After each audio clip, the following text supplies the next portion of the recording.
Stop doing breathing exercises. Yeah, I said it. If you're doing them every time you feel anxious, you're accidentally teaching your brain that something is wrong. And your brain loves patterns. So now tight chest equals quick, fix it. That's the loop. Breathing exercises aren't necessarily bad, but if you use them like a fire extinguisher every time, you keep proving that there's a fire. Sometimes the strongest move is this: feel it. Don't fix it.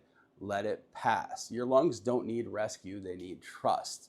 Follow for real breathing clarity from a respiratory therapist who actually understands what you're going through.